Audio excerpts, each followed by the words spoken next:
नमस्कार दोस्तों, मेरे YouTube चैनल शिक्षाप्रद कहानियों में आपका स्वागत है। तो दोस्तों, पिछली कहानी बकरे वाले कुआं में आपने सुना कि कैसे एक व्यक्ति ने एक व्यापारी को मूर्ख बनाया।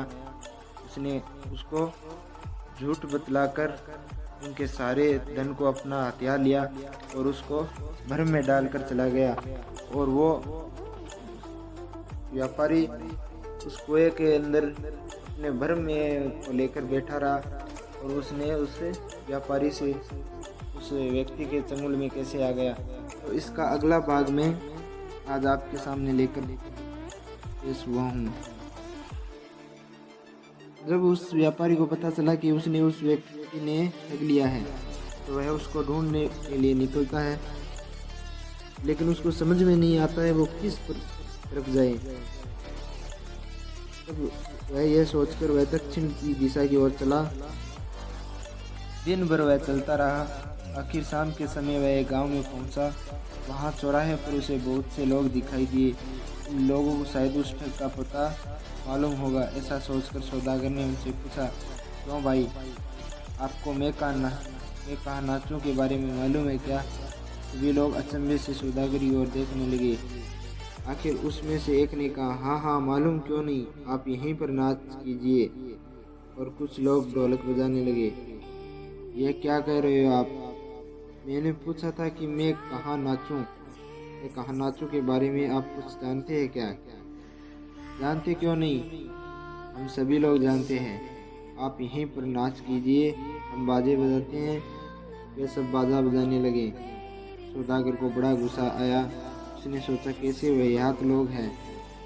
मैं कहाँ नाचों के बारे में पूछ रहा हूँ, वे मुझे नाचने को कह रहे हैं। बेवकूफ कहीं के। गुस्से में भरकर सौदागर जल्दी जल्दी वहां से चला गया। रात को रास्ते में एक पेड़ के नीचे वह सो गया और दिन निकलने के पहले बड़े तड़के हुए फिर चलने लगा। सुबह होते ही वह दूसरे गांव के पहुंचा। वहाँ बाजार में पहुंचकर उसने चिल्लाकर पूछा, मैं कहाँ नाचूं के बारे में आपको मालूम है क्या?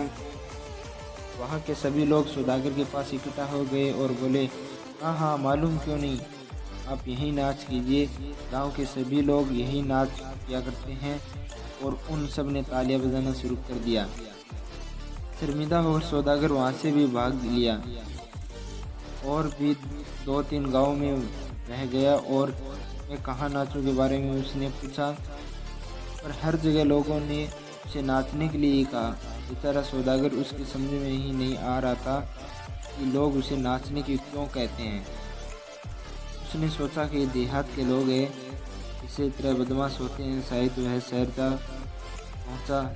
शहरों में भी उसे वही जवाब मिला। इसलिए निराश होकर वह जब वहां से जाने लगा तभी सिपाहियों ने उसे पकड़ लिया और न्यायाधीश के सामने उसे ले जाकर कहा, यह मनुष्य लोगों को मैं कहाँ नाचूं पूछता है, और जब लोग नाचने को जगह बतलाते हैं तो न नाचकर भाग जाता है। न्यायाधीश के पूछने पर जब सौदागर ने पूरा किस्सा सुनाया तो न्यायाधीश ने पूछताछ करवाई और उसे मालूम हो गया कि सदामा नाम का एक आदमी 6 ऊँट लेकर गांव में आया। और न्यायाधीश ने समझ लिया कि यही वह ठग है और एक सिपाही को उसके यहाँ भेजकर कहलवाया कि मैं क्या करूं, नाम का एक मनुष्य तुमसे मिलना चाहता है। और वह न्यायाधीश के पास बैठा हुआ है, जल्दी चलो। सदामा उसी वक्त न्यायाधीश के पास दौड़ता हुआ आया। न्यायाधीश ने जानबूझकर उससे पूछा, क्या काम है आपका? सदामा ने कहा, आपको मैं क्या करूं के बारे में मालूम है? हाँ हाँ अच्छी तरह मालूम है। तुम अब चुपचाप इनके भी सभी ऊँट लौटा दो, नहीं तो जेल की हवा खानी पड़ेगी। सदामा ने देखा कि न्यायाधीश सभी बातें समझ गए हैं। ज़्यादा गड़बड़ी नहीं करती उसने सौदागर के ऊँट उसे वापस दे दिए और उससे माफ़ी मांग ली।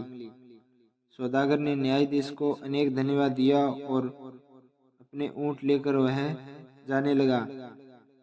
बाजार में पहुंचते ही सभी लोग यही नाचो कहकर उसके पीछे बढ़ गए। मगर इस तरह सौदागर को गुस्सा नहीं आया।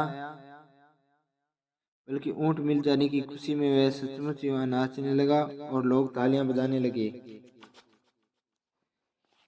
धन्यवाद दोस्तों, आज की कहानी यही खत्म होती है।